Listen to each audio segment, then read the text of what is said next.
नमस्कार मेरे UP PAT के साथियों, कैसे हैं आप सब। उम्मीद है आप सभी अच्छे होंगे और आपकी तैयारी भी शानदार चल रही है। दोस्तों, जैसे कि आप सभी को मालूम है कि हम आपके लिए यूपी पैट यूपी पुलिस के शानदार क्वेश्चनों को लेकर आते हैं और आज की क्लास बहुत ज्यादा महत्वपूर्ण होने वाली है, क्योंकि इस क्लास में हम आपके प्रीवियस ईयर के क्वेश्चन पर आधारित कुछ नए क्वेश्चन लेकर आए हैं जो कि आपकी आगामी यूपी पैट की परीक्षा के लिए बहुत ही ज्यादा महत्वपूर्ण होने वाले हैं। तो तैयार हो जाइए मेरे साथ। एक बार आपका फिर से बहुत बहुत स्वागत करता हूँ द एग्जाम एक्सप्रेस के शानदार सफर में। दोस्तों, मैं मोहसिन। आइए चलिए अपनी क्लास को स्टार्ट करते हैं, देर ना करते, लेकिन आपसे एक बार फिर से रिक्वेस्ट करते हैं, अगर चैनल पर नए दोस्तों जरूर चैनल को सब्सक्राइब करना, बेल आइकन को ऑन करना, ताकि क्लास का नोटिफिकेशन सबसे पहले आपके पास पहुंचे। तो तैयार हो जाइए मेरे साथ। चलिए, तो आज का पहला क्वेश्चन क्या है। जून से सितंबर के दौरान तैयार होने वाली फसलें क्या कहलाती हैं। दोस्तों, अब आपको यहाँ पर क्या बताना है कि जो जून से सितंबर के दौरान जो तैयार होने वाली फसलें हैं वे क्या कहलाती हैं। ऑप्शन नंबर ए हो जाएगा यहाँ पर हमारा रबी की फसलें, ऑप्शन नंबर बी हो जाएगा खरीफ की फसलें,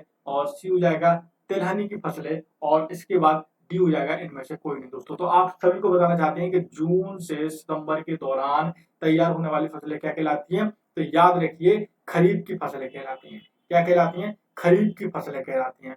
ऑप्शन नंबर कौन सा हो जाएगा? ऑप्शन नंबर हमारा B is the right answer हो जाएगा। क्लियर है यहाँ तक? एनी क्वेश्चन, कोई डाउट दोस्तों? Option number B is the right answer.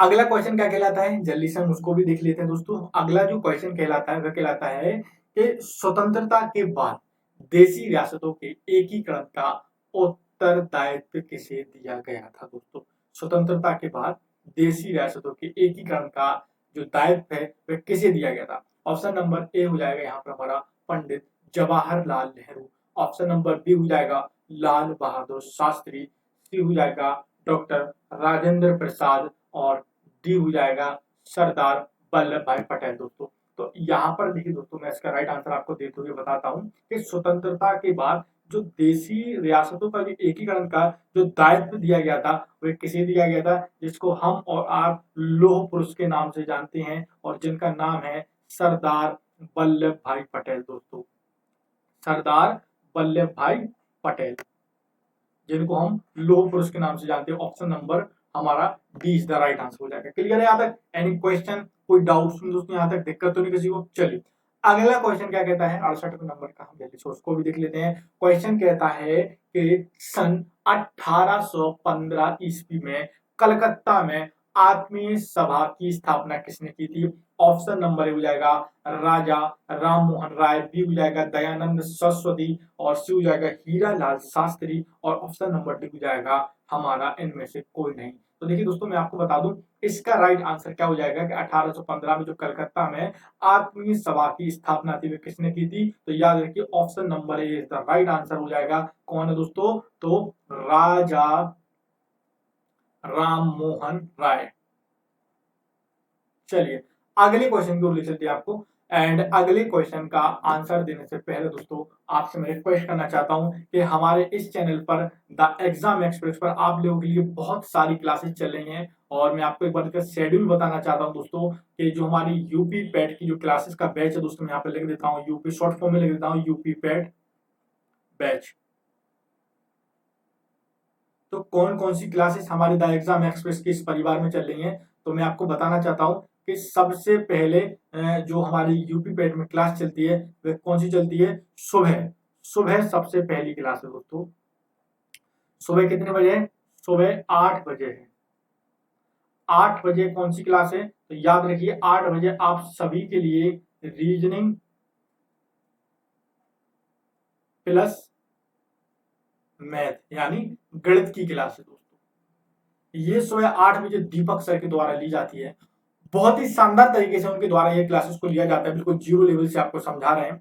इसके बाद यूपी ट्रिपल एस सी पेट के लिए दूसरी क्लास कब आती है हमारे चैनल पर? तो याद रखिए, 10 बजे आती है,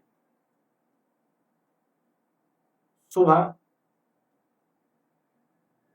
10 AM पर आती है। तो सुबह 10 AM पे आती है, तो मैं आपको बता दूं कौन सी आती है। हिंदी की क्लास आती है। किसके द्वारा ली जाती है? तो प्रमोद सर के द्वारा ली जाती है। इसके बाद अगली क्लास 11 बजे आती है। यूपी ट्रिपल एस सी पेट के लिए अगली क्लास 11 बजे आती है, जो कि कौन सी होती है? जीके जीएस की होती है। क्लियर है? तो ये सारा किसका बैच है? यूपी ट्रिपल एस सी पेट का है, जो कि आपके लिए प्रतिदिन चलता है। प्रतिदिन ये क्लासेस आपके लिए रहती हैं। ठीक है ना, चाहे संडे हो चाहे मंडे। अच्छा एक चीज और है, एक चीज मैं आप सभी से एक और शेयर करना चाहता हूँ कि अगर आप लोगों का प्यार और सपोर्ट रहा तो इसी बैच में, इसी क्लासेस की जितनी भी क्लासेस चल रही है, चाहे वो रीजनिंग हो चाहे वो मैथ हो, कुछ भी हो, सबकी आपको सॉल्व पीडीएफ मिलेगी। प्लस हर संडे के दिन एक ऑनलाइन टेस्ट कंडक्ट कराया जाएगा जिसमें आप घर बैठे बिल्कुल फ्री टेस्ट दे सकते हैं। ग्रुप डिस्कसेस होगा, ठीक है ना, जिसमें पूरी इंडिया के स्टेट से छात्र छात्राएं जुड़े रहेंगे, खास करके यूपी के, ठीक है ना, हर जिले से रहेंगे। तो ये इतनी सारी प्लानिंग आप लोगों के लिए है।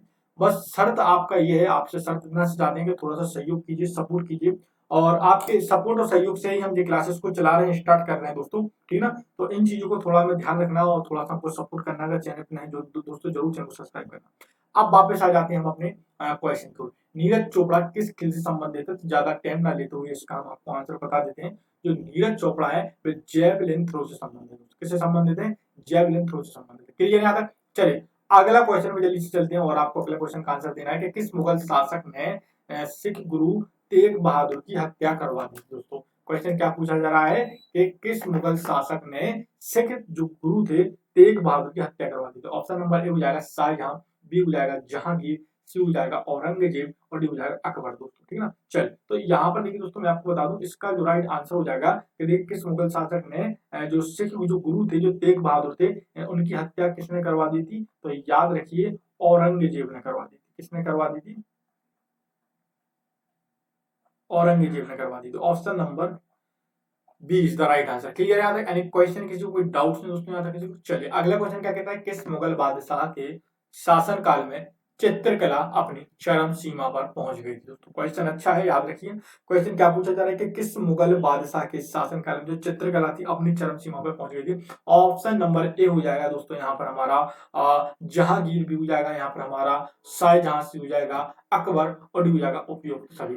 देखिए दोस्तों इसका जो राइट आंसर मैं आपको बता दूं कि किस मुगल बादशाह के शासनकाल में चित्रकला चरम सीमा पर पहुंच गई थी, तो याद रखिए कौन था वो? तो जहांगीर थे। कौन थे?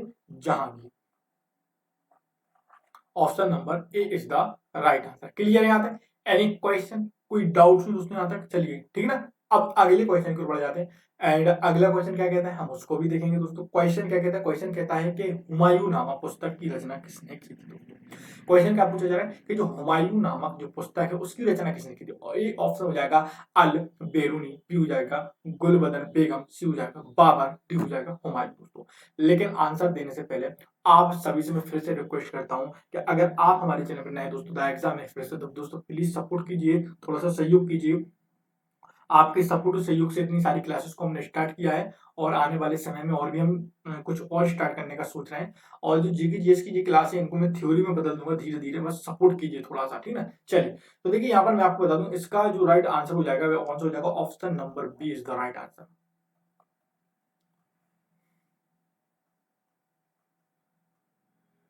गुलबदन बेगम। तो हुमायूं नामा किसकी रचना थी दोस्तों? तो जो गुलबदन बेगम की थी। क्लियर है यहाँ तक? एनी क्वेश्चन, कोई डाउट नहीं दोस्तों यहाँ तक? चलिए अगला क्वेश्चन क्या कहता है उसको भी देख लेते हैं। किस गुप्त शासक ने नालंदा विश्वविद्यालय की स्थापना की थी? ठीक ना। किस गुप्त शासक ने नालंदा विश्वविद्यालय की स्थापना की थी? ऑप्शन नंबर ए हो जाएगा समुद्रगुप्त, बी हो जाएगा स्कंदगुप्त और सी हो जाएगा कुमारगुप्त और डी हो जाएगा चंद्रगुप्त। ठीक है ना। क्लियर है यहाँ तक? चलिए तो यहाँ पर देखिए दोस्तों मैं आपको बता दूं इसका जो राइट आंसर हो जाएगा तो मैं आपको बता दूं ऑप्शन नंबर 3 हो जाएगा कुमारगुप्त।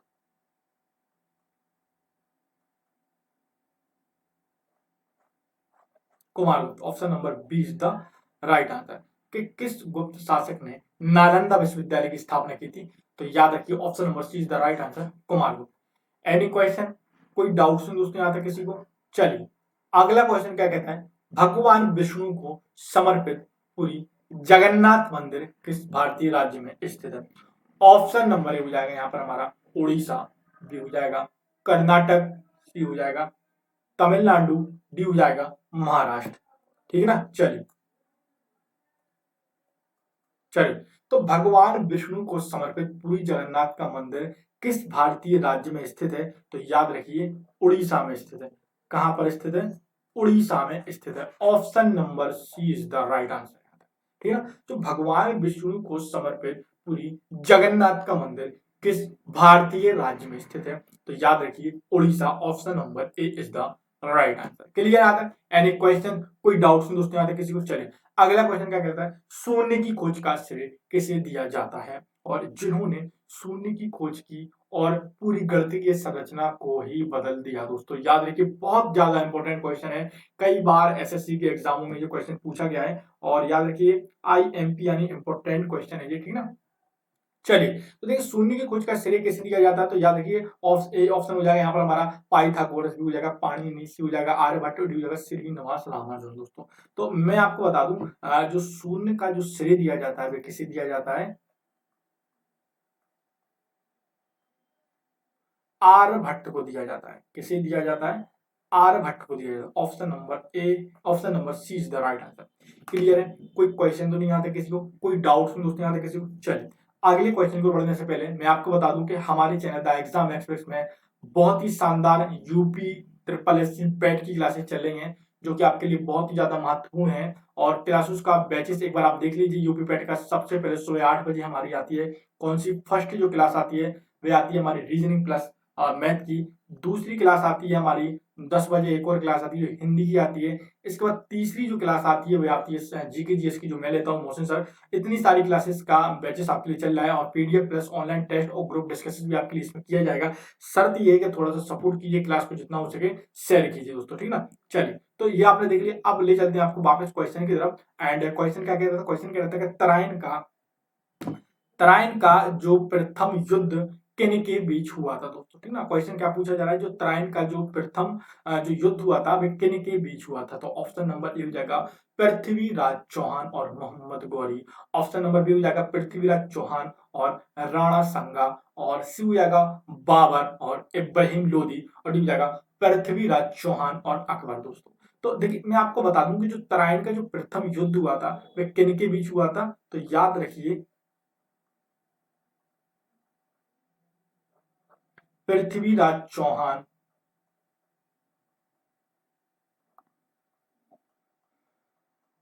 किस किस के बीच हुआ था? तो पृथ्वीराज चौहान और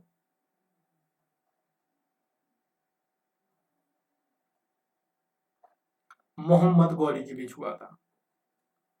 option number A is the right answer. Question क्या पूछा जा रहा था कि जो तराइन का जो प्रथम जो युद्ध हुआ था वह किन के बीच हुआ था? तो याद रखिए पृथ्वीराज चौहान और मोहम्मद गौरी के बीच हुआ था। Option number A is the right answer. Clear है? आता एनी क्वेश्चन किसी को? चलिए 77वें नंबर का क्वेश्चन को देख लेते हैं। 77वें नंबर का क्वेश्चन क्या कहता है, जल्दी से उसको देख लेते हैं कि अजंता की गुफाओं में अंकित चित्रकारी किस धर्म से संबंधित है? इंपॉर्टेंट क्वेश्चन है, ठीक है। चलिए तो अजंता की गुफाओं में जो चित्रकारी है किस किस धर्म से संबंधित है? ए ऑप्शन क्या हो जाएगा यहाँ पर हमारा जैन धर्म, बी हो जाएगा यहाँ पर हमारा सिख धर्म, सी हो जाएगा सनातन धर्म और डी हो जाएगा बौद्ध धर्म। तो देखिए मैं आपको बता दूं अजंता की गुफाओं में जो अंकित चित्रकारी है वह किस धर्म से संबंधित है? इसका जो राइट आंसर हो जाएगा वह हो जाएगा बौद्ध धर्म।